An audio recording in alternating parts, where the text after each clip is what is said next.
な夜だけど二人きりとも Halo Sobat Enviro, saya Hanifah Zahra dari Divisi Kominfo HMTL Universitas Jember. Selamat datang di Bincang-Bincang Lingkungan atau BBL episode kelima dengan tema Sebuah Inspirasi dari Mahasiswa Berprestasi. Pertama, aku mau nanya nih, apa sih motivasi kalian buat kuliah? Apa semangat dari orang tua atau dari kalian sendiri nih yang ingin mengejar cita-cita kalian yang udah lama pengen diwujudkan?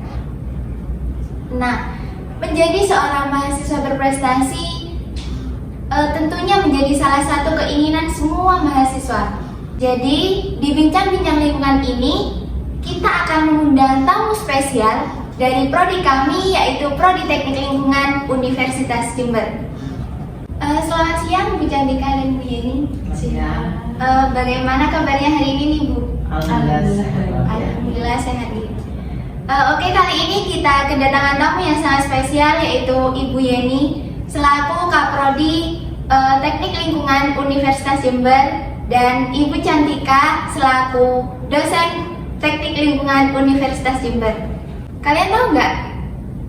Di Bincang-Bincang Lingkungan ini Bu Cantika akan menemani saya sebagai host dan Ibu Yeni akan menjadi bintang tamu.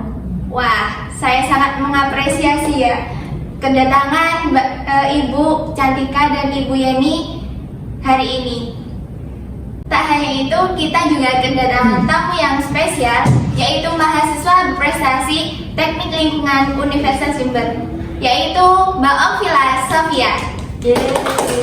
Selamat datang Mbak Okvila Sofia.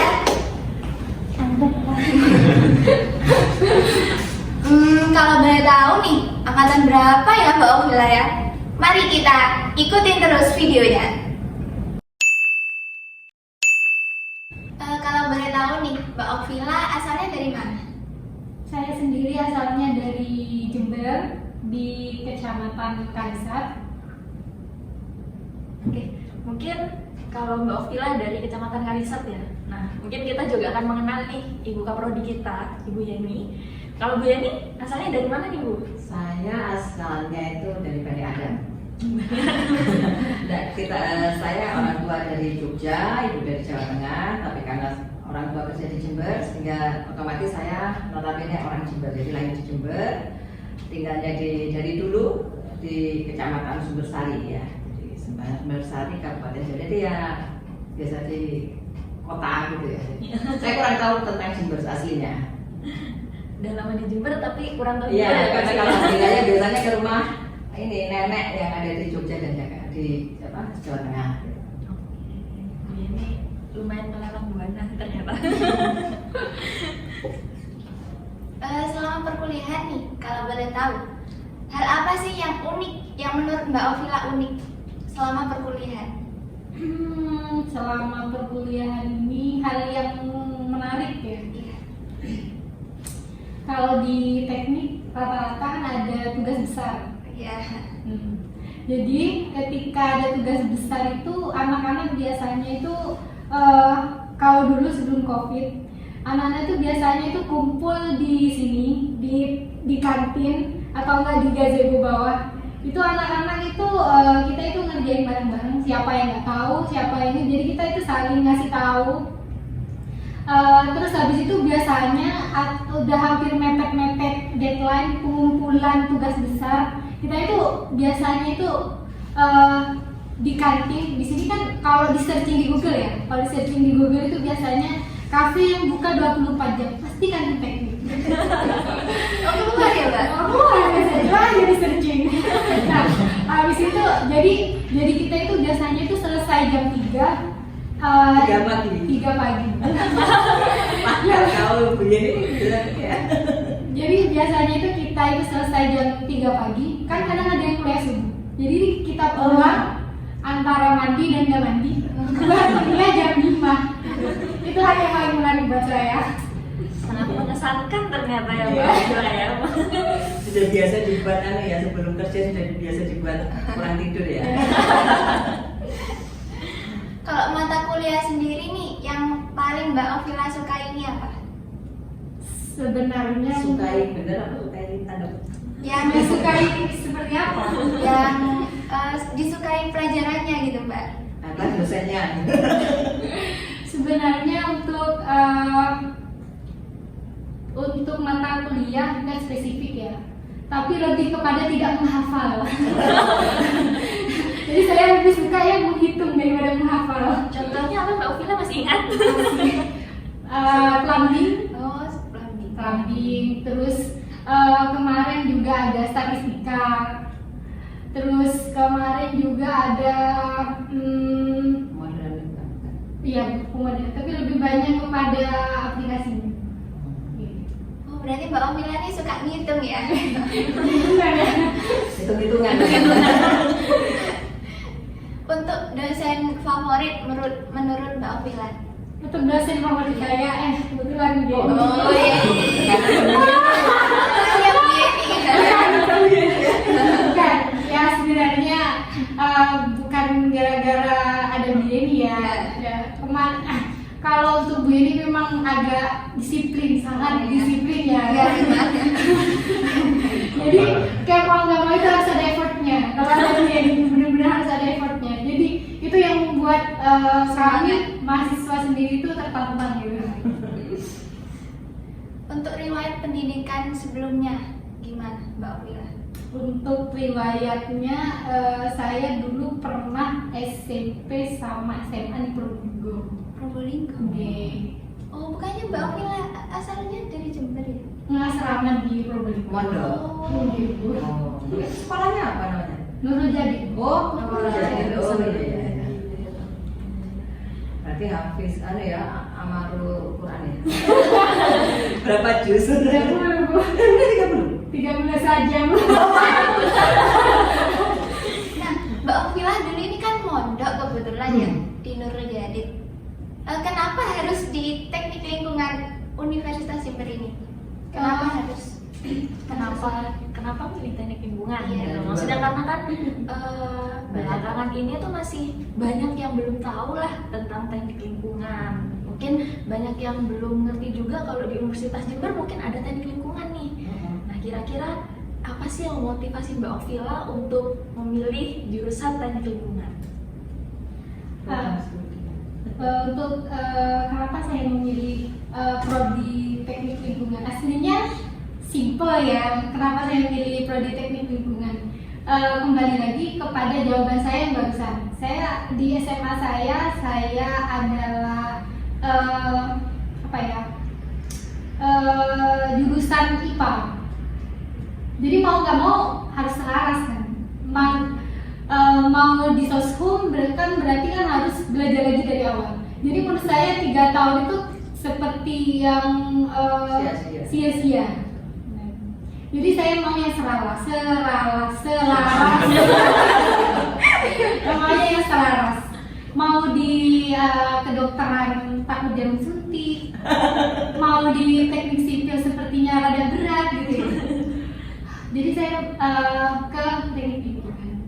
Ternyata di teknik lingkungan juga ada biologinya. Ternyata banyak, ada kimianya juga. Saya kira nggak ada, ternyata ada. Tapi gara-gara saya masuk di teknik lingkungan ini, berhubung TA saya itu tentang kompos, jadi saya mau nggak mau harus belajar tentang kimia juga. Dan juga dari dulu itu saya tuh juga pengen berkecimpung di lab. Berkecimpung, iya. Berkecimpung di lab. Jadi di TA saya itu untuk analisisnya saya menganalisis sendiri di lab. Oke, mungkin sedikit ya membahas tentang tugas akhirnya Mbak Ovila nih tentang composting ya. Kemarin jadi compostingnya composting dari sampah apa sih Mbak? Kemarin komposnya itu dari limbah kulit kopi. Wah, limbah kulit kopi. Nah, limbah kulit kopinya terus diberi perlakuan apa nih kira-kira sebelum dilakukan pembuangan? kompost? Aduh, sebentar saya mikir. Sebentar saya mikir. Ya apa komposnya itu sebenarnya? Ya tahu. Nggak makan biasanya kan ada yang secara Secara umum, biasa. Aerobik dan anaerobik ini. Oh, prosesnya. Prosesnya secara anaerobik. Ada tambahan bakteri berarti kan. Oh, yang seperti itu. Jadi untuk tugas saya itu membahas tentang kompos. Nah, untuk kompos itu kan ada dua metode itu. Yang pertama itu anaerobik dan aerobik. Kebetulan agar cepat juga saya memilih anaerobik, yaitu yang kekurangan oksigen. Nah, tanpa oksigen, kekurangan oksigen. Ini untuk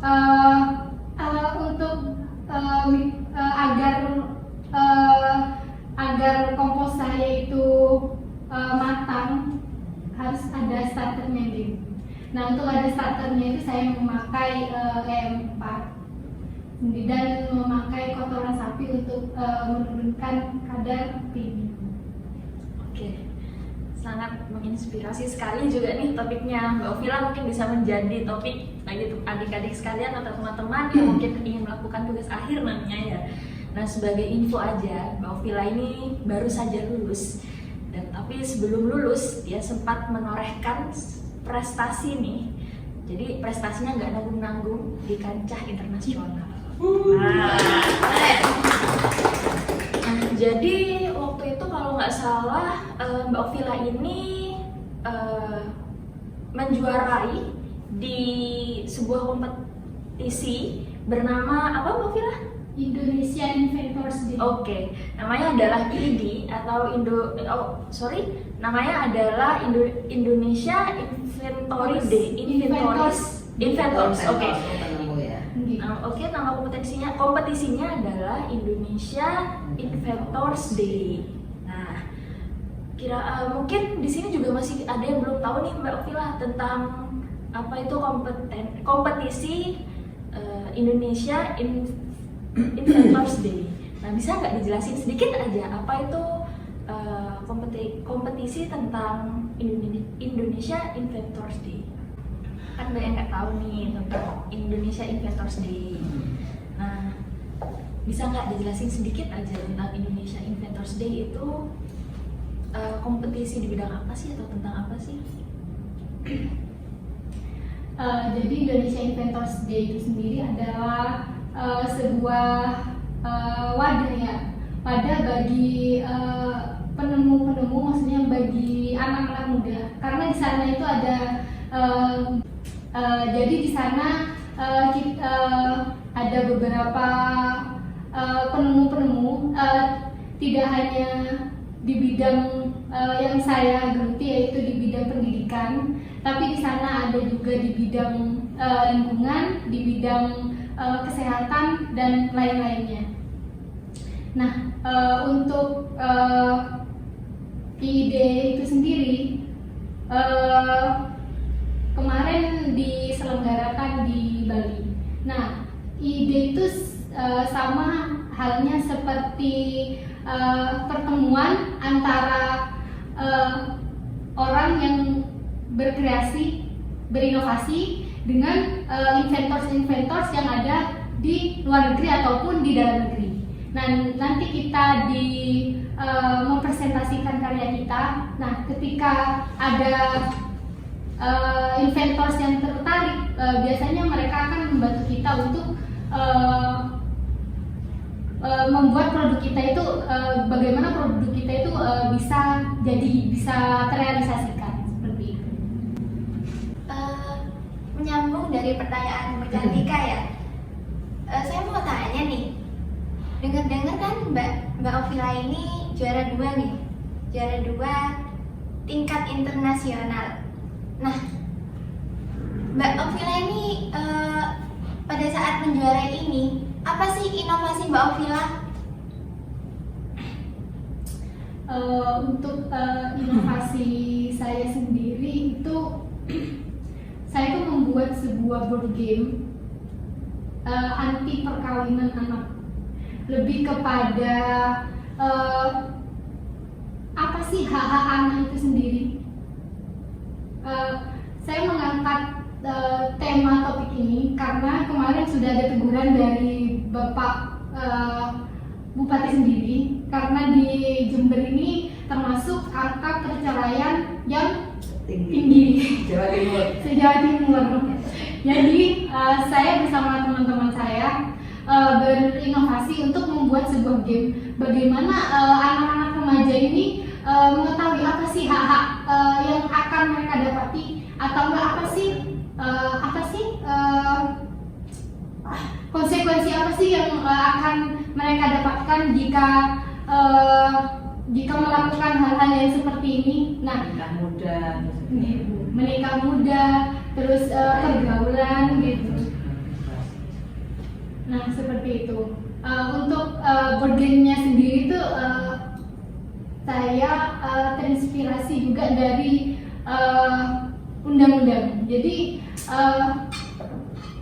saya mengkolaborasikan antara bagaimana anak-anak itu bisa senang tahu. Ini intinya board game. Jadi biar anak-anak itu juga senang, ada kesenangan juga kan. Nggak mungkin kan mereka itu ngafalin undang-undang, capek gitu loh ya kan. Jadi itu membuat board game sendiri. Nah, di sana itu saya merujuknya kepada undang-undang seperti itu. Nah, Mbak Oktila ini kan pada saat mengikuti perlombaan ini ya, Mbak Oktila ini terinspirasi dari siapa? Atau memang ingin mencari tahu sendiri perlombaan ini, atau memang ada teman atau kakak kelasnya Mbak Oktila ini yang sudah mengikuti perlombaan seperti ini? Lomba ini sebenarnya baru ya, mungkin 2-3 tahunan ya. Nah, berhubung kemarin sudah penelitian sudah selesai dan ada waktu lowong banyak ya, terus kemarin juga mikir-mikir gabut, gak ada apa lain ya, jadi kayak seperti ada motivasi sendiri kan, lagi apa ya, semangatnya lagi tinggi-tingginya karena memang waktu luangnya itu banyak. Jadi sepertinya kayaknya bagus deh kalau dibuat, kalau mencari hal-hal yang bagus, yang positif. Jadilah ikut ini Perlombaan ini. iya, biar bisa nyumbang ke pagi. Ada namanya gitu. Jadi menyumbang nama dan ini ya, dan apa namanya, penghargaan terlebih dahulu sebelum lulus. Jadi ini adalah tipe-tipe gabut yang berkualitas. Ya. Oke, Mbak Oktila, kan kemarin tentunya ada hambatan-hambatan atau mungkin kendala-kendala yang dihadapi ya selama mengikuti kompetisi tersebut. Nah, kira-kira hal-hal atau kendala apa saja sih yang dihadapi selama mengikuti kompetisi itu? Untuk hal-hal yang Kendala yang kendala ya. Untuk kendala dan tantangannya sendiri itu sebenarnya ada di berhubung saya mahasiswa gitu, masih uang saku sedikit gitu. Itu terkendala di biayanya karena registrasinya yang agak sedikit besar. Kemudian kami mencari sponsor-sponsor. Terus kemudian juga lagi antara pengumuman seleksi dan pengumpulan hasil karya itu cuma 1 bulan gitu. Jadi untuk membuat produknya, terus mengkolaborasikan antara undang-undang dan board game-nya itu sendiri. Terus board game sendiri itu kan sebuah permainan seperti monopoli gitu. Jadi itu juga kami tuh mencari seperti gambar-gambarnya yang sesuai dengan apa yang dimaksudkan di undang-undang seperti ini, seperti itu. Oke, kalau gitu gini Bu, kan sebagai Bu ini selaku Kaprodi gitu, saya juga sebagai dosen teknik lingkungan, tentunya kita juga bangga terhadap prestasi yang sudah ditorehkan oleh salah satu mahasiswa kita. Nah, kira-kira tanggapan Bu ini bagaimana nih Bu atas tercapainya atau menangnya Okvila nih Bu dalam menyabet atau dalam memenangkan medali silver nih Bu? Ya. Alhamdulillah, sebenarnya saya juga miss. Saya waktu dia datang di temannya wisuda, Bu, saya menang lomba. Beneran sih? Bener Bu, saya menang lomba nomor 2 internasional. Oke, Anda apa? Langsung saya ini spontan. Coba ini Anda kirimkan Mbak ya, ini mungkin Bu Yeni bisa mengajukan mungkin bantuan reward dari fakultas karena Anda kan tingkat internasional. Karena memang kalau untuk tingkat yang nasional, internasional itu benar-benar sporting dari fakultas dan universitas ya. Jadi ada reward ya, tapi kita harus gantikan. Kemudian yang penting juga ini adalah bahwa prestasi tingkat nasional dan internasional ini akan menambah nilai dari mahasiswa yang berprestasi tingkat itu. Ada jadi untuk nanti kalau akreditasi ya, karena kan ini teknik lingkungan harus reakreditasi karena sudah ada lulusan ya, lulusan mulai 2022 dan alhamdulillah prodi teknik lingkungan ini dari 56 mahasiswa untuk saat ini sudah meluluskan 52, jadi tinggal 4 orang yang belum lulus. Itu sangat besar nilainya karena kalau hanya tingkat lokal atau tingkat universitas, tingkat fakultas itu tidak ada nilainya. Tapi saya benar-benar kaget karena dia biasa guyon, kamu ini juga saya sudah tahu Okvila seperti apa gitu. Saya benar gitu. Ini ngomong soal prestasi nih Bu Yeni kan sekarang selaku Kaprodi Teknik Lingkungan Universitas Jember ya Bu. Mungkin sebelum jadi Kaprodi tentunya Bu Yeni juga sudah banyak menorehkan prestasi atau mungkin banyak memiliki penghargaan. Mungkin masa lalu Bu mungkin bisa sedikit diceritakan kepada kami agar menjadi motivasi mungkin bagi saya atau mungkin bagi teman-teman dan adik-adik sekalian. Mungkin saya itu aslinya kalau mamanya di kurikulum vitae kompetisi apa yang diikuti itu mungkin enggak masuk sama sekali ya. Cuma memang dulu waktu S1 dia memang berpikir gini, kalau aku hanya seorang kutu buku, hanya kuliah pulang, aku enggak dapat apa-apa. Jadi waktu itu aku memang SMA enggak ikut apa-apa, tapi waktu kuliah aku harus punya jaringan. Aku harus punya organisasi, kemampuan untuk kemampuan sebagai leader, kemampuan sebagai memanage, kemampuan untuk komunikasi itu harus ada. Jadi saya ikut organisasi 2 macam ya, jadi yang di internal dan eksternal. Sebenarnya itu ikut di ini sih, grup paduan suara. Cuma seringkali pas Bu ini ada kompetisi Bu, kita harus latihan selama 1 bulan karena ada kompetisi di Bandung, di Jakarta. Seringkali, lu kan pernah udah, aduh ibuku katanya sakit, jadi mesti, ini mesti ada kompetisi, mesti tidak pernah ikut. Ya itu disayangkan karena ada yang juara, waduh jalan-jalan gitu ya. Paling secara kelompok ya, kalau untuk prestasi tidak ada, saya yakin tidak ada. Bahkan mohon maaf ya, jangan dicontoh ya. Kalau memang dulu di sangat sulit mendapatkan IP bagus ya. Jadi IP 2,5 itu sangat sudah bagus. Bahkan dulu ada ini saya beritahu, dapat info juga dari dosen juga. Kalau UNED pengen dapat dosen dari grade-nya jangan dibuat 2,75 ya, 2,5 karena sulit 2,75 ya, seperti itu. Bahkan karena memang bahkan kita dapat rantai karbon ya, rantai karbon tidak tahu berarti C semua ya. Jadi sangat sulit sekali untuk mendapatkan nilai A karena A itu adalah nilainya Tuhan bahwa itu. Jadi B itu alhamdulillah, BC itu bersyukur karena seringkali D, E, sudah itu. Kamu ratakan apa nanti kiri? Kadang kita lihat nilai, kan dipasang nilai itu ya, dipasang dipampang di ini. Rata kanan apa rata kiri Rek? Aduh, rata kanan semua.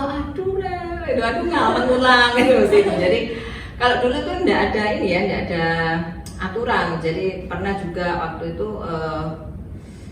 dengan angkatan Bu Yeni 92, jadi pernah dengan kakak kelas angkatan 90 kuliah bareng. Dan itu padahal tiap semester dibuka, ada mata kuliah UO, UP, PBPAM ini yang 4 SKS, ada yang 3 SKS ini, yang seringkali banyak istilahnya memberikan korban untuk mahasiswa lulus untuk ambil sendiri. Tapi tidak apa, akhirnya karena itu kita struggle gitu, kita punya sifat struggle dan kita tidak komplain dengan nilai yang didapat dengan dosen. Bedanya dengan anak-anak sekarang, Bu saya kok dapat nilai B ya Bu, ya padahal saya itu bisa ngerjakan. Saya kadang-kadang seperti oke lah, ditunjukkan aja nilai ini, saya koreksi Anda itu ada nilainya. Jadi mungkin itu yang akhirnya kadang-kadang tidak selalu bahwa IP bagus itu selalu sukses di depannya. Karena kalau Anda tidak punya kemampuan untuk berbicara, kemampuan untuk komunikasi, kemudian memanage dan sebagainya itu ya Anda hanya jadi seorang pekerja. Anda nanti hanya jadi seorang labor aja, tidak bisa kemampuan untuk minimal middle managerial, kemudian sampai top managerial seperti itu. Jadi kalau umpamanya prestasi paling ya setelah saya sekolah, karena kalau dulu ada memang ya sulit banget untuk IP sampai 2,7 bahkan ya begitulah biayanya sendiri. Nggak terlalu spesial ya. Jadi kalau mamanya dapat ini, dapat apa? AB itu rasanya bangga, bun aku dapat AB itu rasanya bangga banget ya. Dapat apa? Wah ini kue bagus. Ya ini aja, tapi ini nggak ada. Wah AB seneng aku gitu. Dapat B itu, aduh seneng, kita senang sekali kalau dapat itu. Bahkan tapi dari sisi itu saya kadang-kadang cerita ke mahasiswa, kamu jangan kalah dengan jangan ini ya, merasa kamu itu kok dapat nilai jelek ya, kok aku seperti ini ya, kok aku sekarang. Saya sekarang menekankan ke mahasiswa. Kadang saya contohkan, Bu Yani dulu loh waktu S1 proposal, dosen pembimbingnya tidak hadir. Ujian waktu proposal ya dosen-dosen penguji yang hadir dan mahasiswa. Setelah itu seminar hasil, dosennya pembimbing Bu Yani juga tidak hadir. Ya di depan dosen penguji dan mahasiswa. Kalau di TS itu kan seminar proposal dan seminar hasil itu selalu ada dosen penguji dan mahasiswa. Kemudian saat sidang dosennya Bu Yani juga tidak hadir. Itu pun sudah terlambat 1 jam. Jadi sampai ada Bu, jadi telepon, ya Bu ya sudah, belum aku harus ngaji dari tadi. Bu saya kan, Bu tolong disupport ngaji ya, biar aku dari dikasih. Kemudian ternyata mundur 1 jam. Dan ini ya akhirnya ya gimana ya kita harus defense untuk diri sendiri ya. Tapi itu akhirnya kita strong, kita harus gimana caranya kita mampu untuk istilahnya menerangkan apa yang telah kita lakukan. Jadi tugas akhir saya selalu begini, mengingatkan ke mahasiswa, jangan Anda mengubah nilai yang ada, tapi Anda cek mengapa nilai itu terjadi. Apakah prosedurnya sudah sesuai tidak? Apakah ini langkah-langkahnya sudah sesuai dengan prosedur yang ada? Kalau ternyata sudah sesuai dan hasilnya itu, Anda harus jelaskan kenapa itu terjadi. Nah itu saya tekankan, jangan sekali-kali mengubah angka yang ada. Karena nanti Anda hanya tidak tahu, oh iya kalau di teori kok seperti ini ya. Begitu. Itu Anda dari situ sudah, mohon maaf, sudah tidak jujur ya, dalam artian itu berarti tidak ada barokah dalam pemerintahan Anda gitu. Hanya sekedar ini ya, kita berusaha untuk menjadi menghasilkan generasi yang baik gitu loh. Karena di sini saya sebagai berbicara sebagai seorang kaprodi gitu. Jadi itu ya harapan Bu Yani, mahasiswa tidak hanya sekedar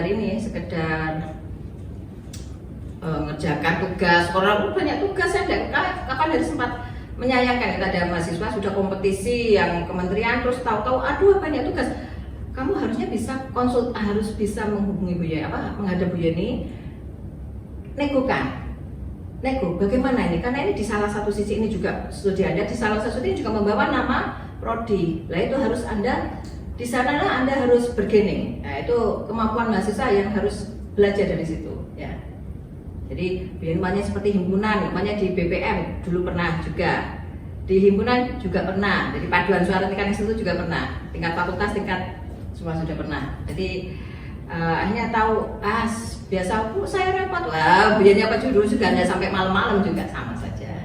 Itu Bu, jadi kalau hanya untuk penghargaan paling hanya Satya Lancana yang 10 tahun, terus dulu pernah dapat beasiswa juga, beasiswa waktu S2, kemudian waktu S3 juga beasiswa, kemudian waktu ini mau berangkat S3 itu kan ada ini tes yang Bappenas ya, tes Bappenas untuk TOEFL dan TPA. Kebetulan masuk yang lolos pertama, sehingga yang gelombang pertama ini kan yang mau dikirim ke luar negeri. Sudah cari-cari ini, sudah dapat profesor, tapi karena ya mungkin ada kendala di beberapa hal, terus ya masalah keluarga tidak setuju seperti ibu ke luar negeri. Sudah wes cari di Indonesia saja wes. Jadi saya itu cari di Indonesia, persiapannya hanya 1,5 hari berangkat S3. Jadi sempat telepon ke dosen, Bu, saya mau sekolah S3. Itu hari Kamis pagi. Kamis malam itu, Rabu malam masih cari-cari info. Ini yang harus saya siapkan, besok harus ini. Saya telepon, Bu, saya mau S3. Bisa penjenengan, Ibu bersedia enggak jadi dosen pembimbing saya? Oh ya wis, kamu besok kesini. Hanya saya siapkan apa, bahkan sampai jam 3 sore baru mendapatkan rekom dari sesama dosen yang sekolah. Pokoknya ya apa harus selesai, harus bisa gitu, karena saya menyayangkan TPA saya yang sangat waktu itu alhamdulillah bagus ya, karena pertolongan Allah. Kemudian TOEFL saya juga bagus, sehingga waktu untuk masuk ke ITS sudah tidak ada prasyarat. Terus dosen juga memenuhi, dan Bu Yeni harus menyelesaikan proposal itu ya semalam itu paginya itu menyelesaikannya di rental. Jadi pernah bimbing mahasiswa waktu itu karya tulis ilmiah itu aja, terus saya cut sampai 20 halaman. Ini apa yang penting, terus saya bawakan, saya buat presentasinya sekalian di rentalan, saya pakaikan untuk ujian. Jadi jangan dicontoh ya, persiapannya hanya 1,5 hari. Tapi ini the real, di mana ada kemauan pasti ada jalan. Iya gitu ya. Bahkan saya waktu dapat profesor yang di Australia kan saya ada 2 sebenarnya, ada yang University Western Australia dan satunya Wollongong. Saya tuh nggak cek email ke profesor yang di ini, saya kirim ke Wollongong. Kok ini profesor? Aduh, aku salah, tapi masih diterima gitu. Dan gini ya sekarang sudah beda ya dengan yang dulu. Kalau dulu itu kan untuk teknologi mungkin masih peralatan kurang, sehingga saya waktu itu tak ubah mindset saya. Karena suami waktu itu, kamu kalau di Indonesia ambil manajemen sesuatu banget, aku harus belajar ini gimana, karena aku teknikal banget ya, karena waktu S2, S1, S2 itu teknikal banget. S1 pakai vermicomposting, dan aku harus ikut pelatihan, aku harus ke kakak kelas alumni yang sebagai kepala dinas minta, Bu, saya bisa enggak ikut pelatihan ini? Oh bisa dek. Ya, jadi saya harus cari sendiri informasi, bahkan harus sampai ke IPB untuk mencari informasi tentang bagaimana pengolahan pakai cacing tanah. Dari Surabaya berangkat sendiri ke Bogor ya. Ya jadi jangan sampai Anda itu merasa nggak bisa ya gitu loh. Semua itu bisa ya. Nah itu. Tadi dari Bu Yeni. Terima kasih banyak Bu Yeni sudah berbagi kisah maupun mungkin yang bisa memotivasi teman-teman atau adik-adik sekalian. Jadi mungkin satu yang bisa kita simpulkan juga dari pelajaran Bu Yeni ya, Bu Yeni juga selama kita mau berusaha ya, selama kita berusaha semaksimal mungkin, insya Allah pasti bakal akan diberi jalan ya Bu ya. Itu kan survivor kanker ya. Nah, Ibu survivor kanker ya. Ibu itu kena saat Bu Yeni itu sudah yakin bahwa Bu Yeni mau lulus itu. Jadi saya memang target aku harus 3 tahun ya. Aku harus 3 tahun ini, aku sudah dapat data 2014 insya Allah aku bisa lulus. Data di saat 2014 saya divonis kanker, terus ya mau tidak mau harus ini, saya off-kan semuanya, kemudian sampai akhirnya saya ditangani secara medis dan harus ada paket untuk kemoterapi, dan saya sugesti diri sendiri bahwa kemoterapi adalah sekedar infus saja, seperti aku kalau sakit di infus biasa. Jadi itu akhirnya terlewatkan, dan dalam proses itu ya tidak gampang. Saya itu lupa semua gimana mengolah data pakai program, itu saya lupa semua, dan saya harus ke dosen pembimbing kedua karena beliaunya waktu itu statistik. Di saat setelah selesai 1 minggu atau 2 minggu beliau kena stroke, akhirnya harus ganti dosen pembimbing kedua. Nah itu benar-benar kalau kita nggak aduh ya Allah, kok tidak ini kayak seperti itu. Jadi ya ternyata saya bilang gini, berarti aku dianggap mampu sama Allah untuk menghadapi hal semacam itu. Jadi jangan menganggap kita, aduh aku kok abot ya, saya bilang kita masih nggak kekurangan, kita masih punya yang lain, masih bisa ini nih ya, kita masih dikasih sempurna gini, itu masih bisa lah, jadi gitu. Oke, mungkin Nah, itu. dari Banyak disayangin nggak enak. Mbak Ovila dan Yeni, kira-kira apa sih yang bisa membangkitkan semangat mahasiswa di sini untuk bisa menjadi mahasiswa yang berprestasi? Mungkin bisa Ya, ini dari mungkin yang muda dulu. Oke, Ya. bisa dari Mbak Ovila terlebih dahulu. Kira-kira apa sih Mbak yang bisa membuat mahasiswa ini biar semangat nih untuk menorehkan prestasinya baik di kancah kampus atau mungkin di luar kampus juga, agar soft skill dan hard skillnya juga terasah lah ya untuk di dunia pekerjaan nantinya. Mikir ya, beneran mikir apa ya?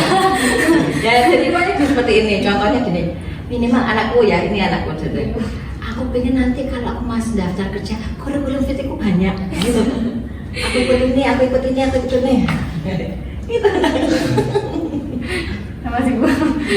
Sama sih Bu. Kenapa? Jadi nggak begitu Bu.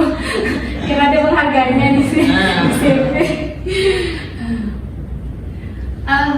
Untuk sebentar. Motivasi gitu.